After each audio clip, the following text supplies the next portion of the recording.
Je vous propose aujourd'hui une immersion dans l'un des 3 plus grands lycées viticoles de France, à Avize, en Champagne-Ardenne. C'est dans ce village de la Côte des Blancs, connu pour ses très beaux champagnes, qu'Avize Viticampus forme chaque année 2000 élèves au métier de la vigne et du vin, et ce depuis 1927. Depuis qu'un couple de négociants sans descendance, les Puisards, a décidé de léguer sa propriété pour en faire un lieu d'apprentissage. Ah, on dirait qu'il n'y a personne. Pourtant, les élèves travaillent.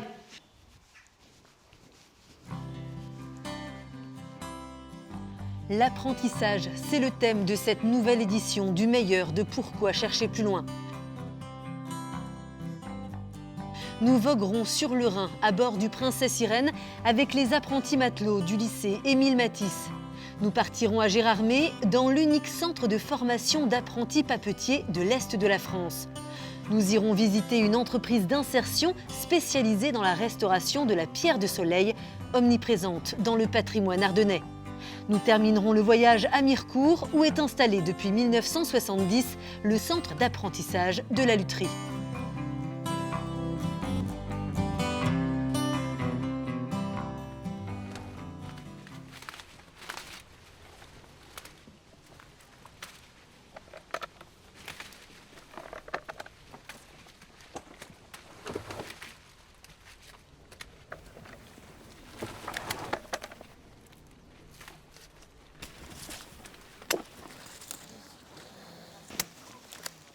Vous voyez, je vous l'avais dit que les élèves n'étaient pas loin. En fait, ils vendangent parce que pendant cette période, tout le monde met la main à la pâte et moi aussi. Parce qu'ici, nous sommes sur les vignes du lycée. Il y a près de 10 hectares, un beau domaine, il y a du boulot.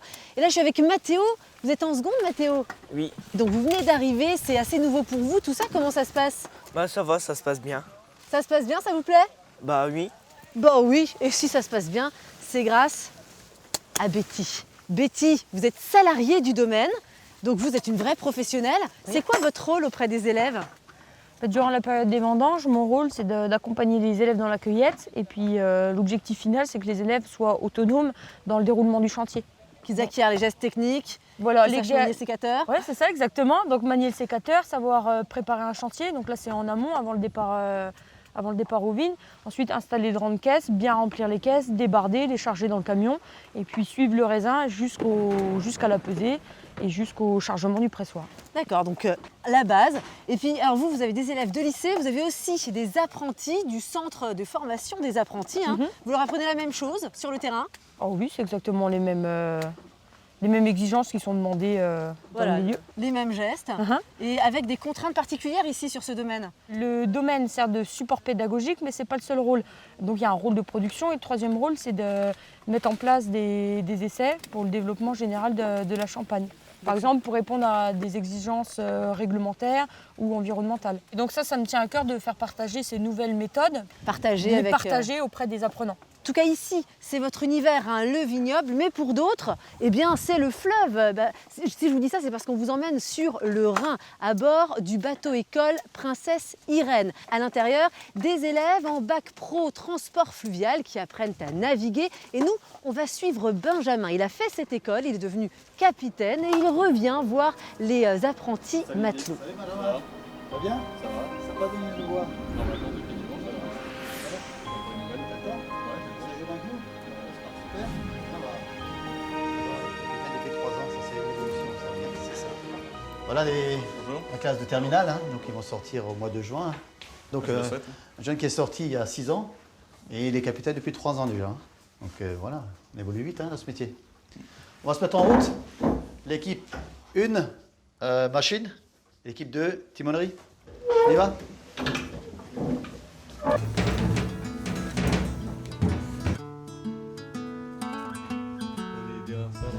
Faites KVA.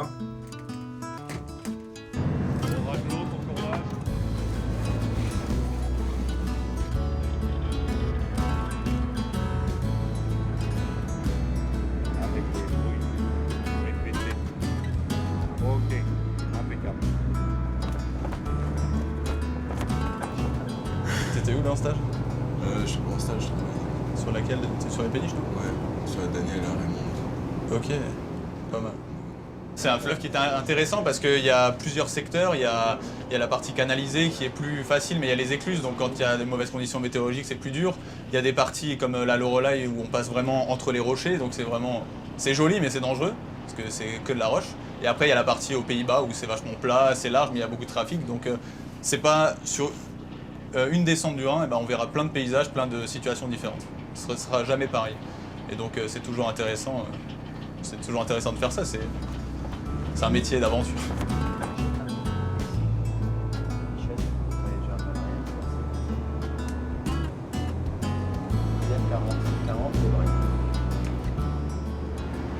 J'étais cuisinier avant, et pâtissier, et puis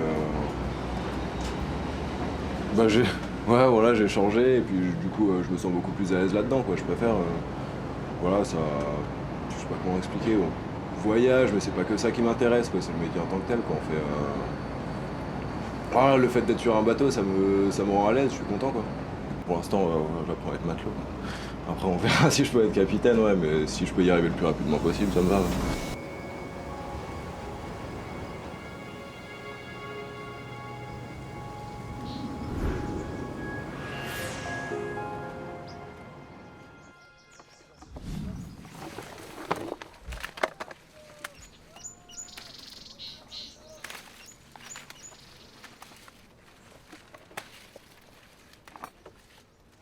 Nous sommes toujours dans les vignes, mais à quelques kilomètres du lycée. Autour de nous, il y a quelques grandes maisons de champagne. Si je vous dis Moët et Chandon, La Veuve Clicquot, Mumm, ça vous parle?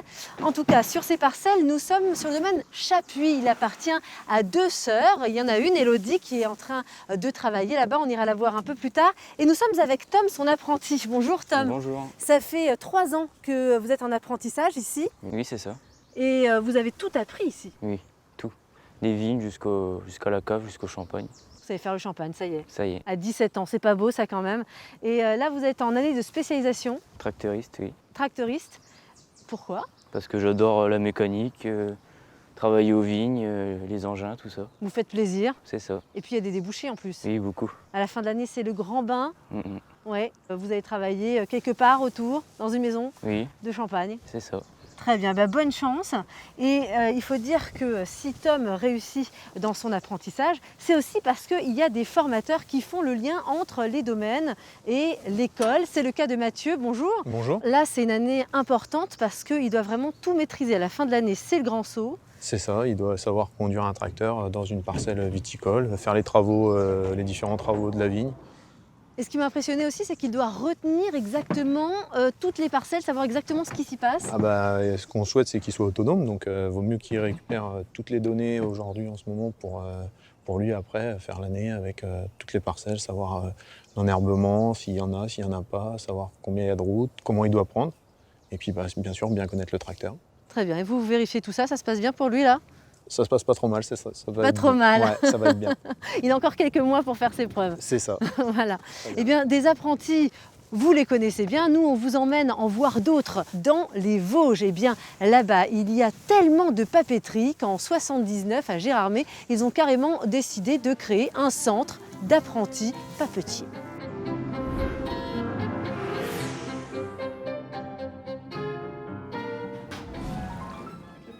Oui. Ça va pour l'étalonnage? Vous avez fait le zéro? Oui, ça a été, j'ai mis les touches en contact et j'ai mis les zéros avec la molette. Entendu.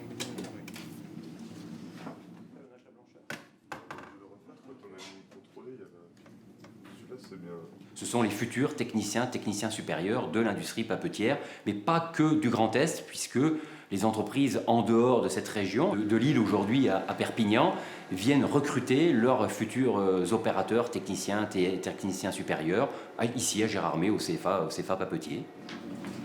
Tout ce qu'on voit au CFA, on a l'occasion de l'appliquer derrière à l'entreprise. Et d'autre part, la formation en apprentissage est très intéressante car elle nous permet de nous constituer une expérience professionnelle qu'on peut mettre en valeur en sortant avec notre diplôme. La préoccupation actuelle, c'est aujourd'hui de trouver un nombre suffisant de candidats pour répondre aux offres en alternance que propose l'industrie papetière française. Et aujourd'hui, on manque cruellement de candidatures, ce qui est un paradoxe à une époque où il y a quand même quelques jeunes sans emploi et sans formation qui débouchent sur du concret.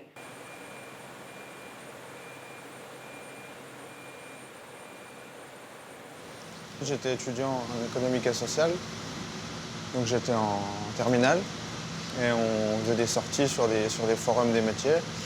Et je suis tombé sur M. Gérard, le directeur du CFA Papetier, donc qui a bien fait son travail puisqu'il a réussi à m'intéresser au sujet. Donc, voilà. Puis comme j'habite ici pas loin, donc Clairefontaine c'était un peu une évidence. Donc c'est sûr que je suis content d'avoir un emploi à mon âge, et un emploi stable, puis qui me plaît. Puis c'est un métier ça bouge tout le temps, c'est jamais pareil. Quand on arrive le matin, on ne sait pas ce qu'on va faire en fait. C'est différents types de papiers, il y a toujours du mouvement, quoi. C'est assez vivant comme matériau.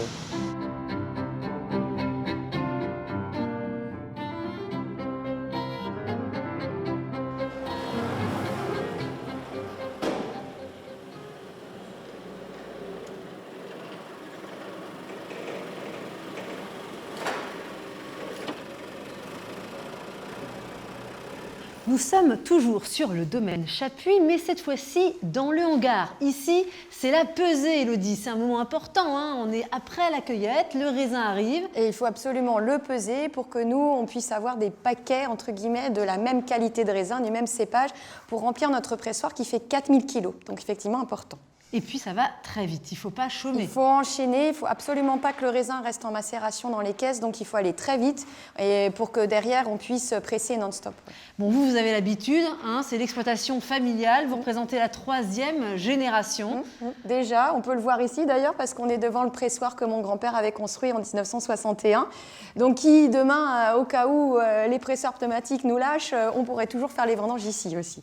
D'accord, vous avez été formé notamment au lycée viticole d'Avise. Au lycée viticole, oui, tout à fait. Je suis retournée sur les bancs de l'école en 2003 pour obtenir mon diplôme donc, de responsable d'exploitation agricole, effectivement. Et est-ce que c'est ça qui vous a donné aussi envie de transmettre et d'avoir des apprentis? Oui, j'avais vraiment envie de transmettre, moi, après, on va dire, un petit peu plus de maturité, transmettre l'expérience, des trucs, mes connaissances, donc aussi bien sur l'aspect technique que aussi au bureau avec moi sur l'aspect commercial. Mais on avait vu Tom. Donc Tom, vous avez vu dans les vignes, voilà, mais, et Justine avec moi aussi, voilà, qui est au bureau toute l'année pour recevoir les clients. Oui. Eh bien, on va rejoindre Justine. Oui.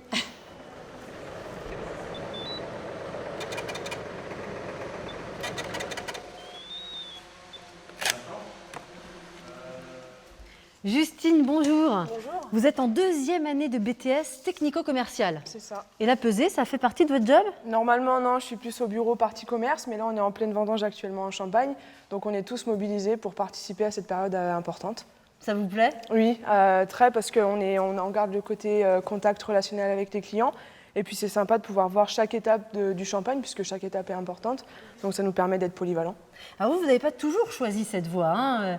Vous aviez fait d'autres études avant. Oui, c'est ça. Après mon bac, j'ai fait un BTS comptabilité, j'ai travaillé pendant 1 an et j'ai ensuite voulu rentrer en apprentissage donc dans le métier de la vigne, puisque mes parents sont viticulteurs, donc c'est quelque chose qui m'a toujours plu. Et donc, j'ai décidé de faire un BTS en alternance. Voilà, vous êtes revenu finalement... sur les bancs de l'école. Sur les bancs de l'école et puis aux origines de la famille. C'est ça.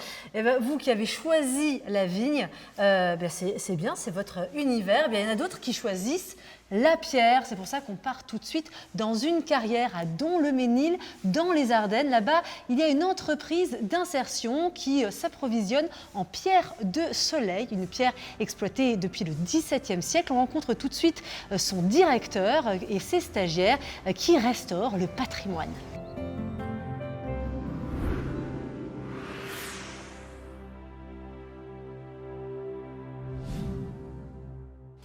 Alors Régis, ça y est, on a été livré des pierres? Oui, ça y est, on a reçu ça vendredi. Là, tu vois, ils sont en train de poser, là.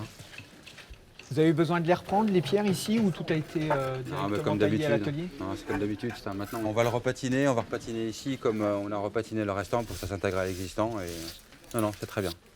Tu m'as accueilli, c'était il y a 7 ans, hein, oui. La première fois qu'on s'est vu. Je crois qu'on était ici, d'ailleurs. Il y a 7 ans, ici, il y avait... de la terre, il n'y avait pas de pierre, il n'y avait rien. Est-ce que tu penses, toi, que même avec du temps, ça aurait pu être réalisable sans l'insertion? Non, impossible.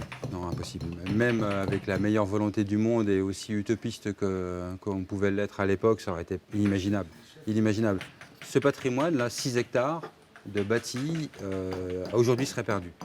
L'autre challenge, je vais te dire, il est humain. Il est complètement humain. C'est vrai que les chutes de la vie, les retours un peu compliqués de carrière font que quelquefois, le passage par le chantier, c'est une opportunité extraordinaire. C'est un tremplin. Si aujourd'hui, il y a 70% de nos salariés qui retrouvent la voie de l'emploi ou d'une formation très qualifiante, c'est pas par hasard. Le succès, il est là. Tout part de l'humain. C'est la seule valeur que l'on ait, c'est l'humain. C'est un support pédagogique, la pierre. C'est un support énorme. En fait, ça permet de faire ressortir des qualités que les salariés n'imaginent même pas en eux.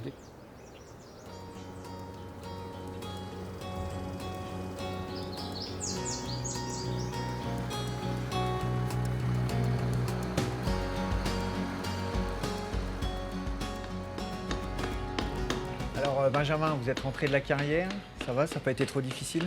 Un petit peu difficile à cause du temps. Tu vas finir la taille ensuite avec Marie ou Jérémy? C'est ça, Jérémy et David.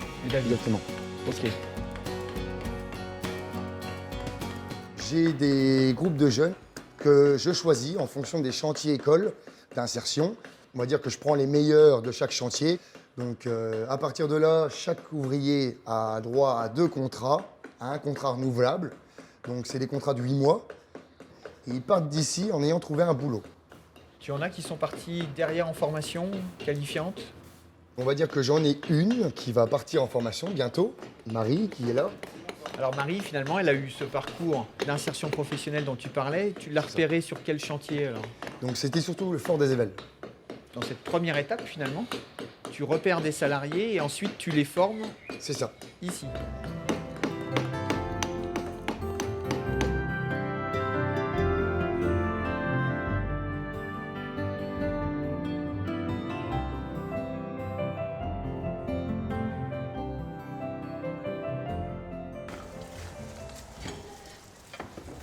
Nous sommes à nouveau à Avise Viti Campus et ici on est au centre de pressurage et on pratique la retrousse. Il s'agit de retourner le raisin. À quoi ça sert, Alexandre, de faire ça? En fait, la retrousse, c'est pour faciliter l'extraction du jus. On prend la baie qui est tout autour de la cage et on la remet au milieu. En fait, on pratique un pressurage assez lent et qualitatif et du coup, c'est pour ça qu'on doit retrousser pour écraser les baies qui n'ont pas été écrasées. C'est extrêmement physique, hein? Oui, c'est assez physique, effectivement. Et ensuite, vous repressez, on recommence. Ensuite, on represse, on recommence et on peut faire ça 3, 4 fois, 5 fois si c'est nécessaire. Et Alexandre, quel est le moment que vous préférez là, dans le processus de fabrication du champagne? Je pense que c'est les vendanges, parce que les vendanges, c'est le cœur du champagne. On récolte une année de travail et puis on commence les premières vinifications en cuverie. Donc c'est en plein milieu de l'élaboration du champagne, en fait. Merci. On sent vraiment des élèves impliqués dans la fabrication de ce champagne sur ce domaine. Oui, mais tout ça sous l'œil avisé du chef de cave.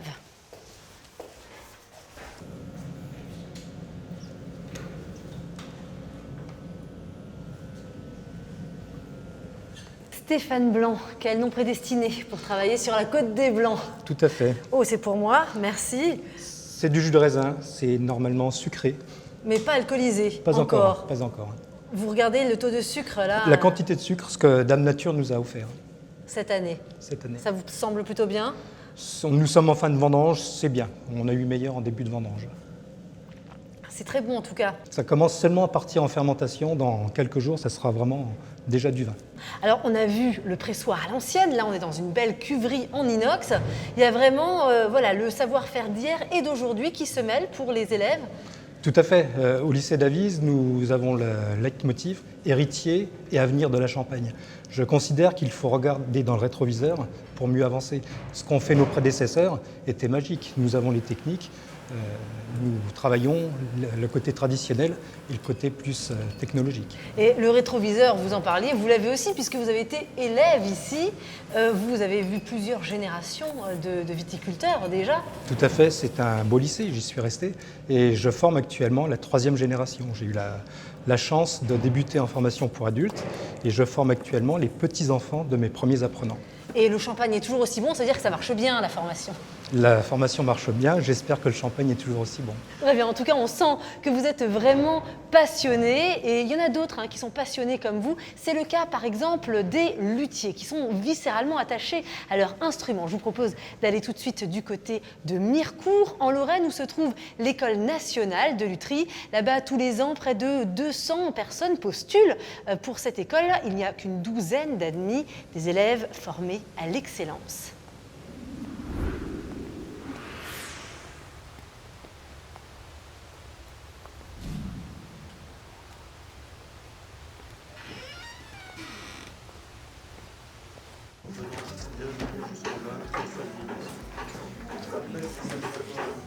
Alors Anoualda, comment ça va le ratissage? Bah ça avance. Presque fini? Ouais, il y a que là où je suis pas trop sûre de la courbe. Ça fait toujours la marche. Ouais, là il y a la trace de gouge qui reste. Un petit Qui peu, reste là. ouais, c'est déjà bien atténué. Voilà, c'est avec ce ratissoir-là par exemple. Ici, voilà, on peut se reprendre un petit peu là. C'est pas leur première année de lutherie, c'est leur deuxième finalement. Mais c'est la première année de leur DMA, donc de leur diplôme réel. Il y aura 2 instruments à faire, presque entièrement, un violon et un alto. Donc là, on rentre déjà dans le domaine de la lutherie, où le rapport avec le musicien peut être fait directement avec un instrument prêt à jouer, qui pourrait être réglé, joué par un musicien, etc.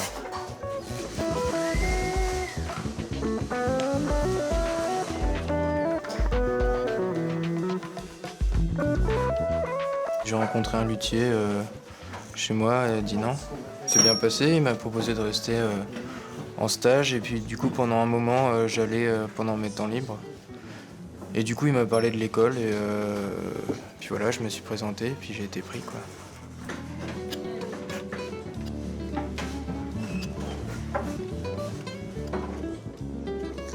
Alors moi j'ai fait un bac STI art appliqué et pendant lequel j'ai fait une semaine de stage chez un luthier.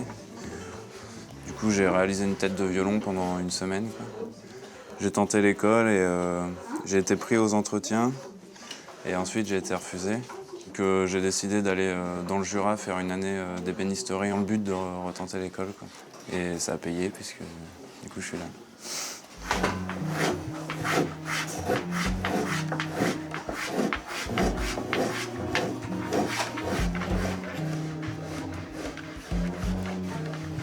Alors, on va regarder au niveau du creusage. Et le bouton, je sais pas si. Alors, au niveau du bouton, Essayer de le diminuer. donc au niveau du bouton, vous voyez quand même que c'est un petit bouton par rapport à un modèle qui est assez conséquent, assez masculin comme tête. Au moment où vous allez faire votre chanfrein, cette accentuation de creusage va un petit peu être un peu moins intense comme ça. Ouais. Et donc, il ne faut pas hésiter de creuser comme il faut dès le départ pour avoir le même rendu, ce qu'on peut avoir sur votre photo de l'instrument original. Quand les membres du jury ils vont regarder votre instrument, si on leur dit voilà une tête de Blanchard, il faut qu'ils se dégagent à peu près la même chose, même si ce n'est pas une copie parfaite. Mais ce qui est bien, il y a des détails qui sont bien rendus au niveau de votre virgule ici. À ce niveau-là, elle est pas mal faite. Hein. Là, vous vous en êtes bien sorti. C'est très bien, Sarah. Merci.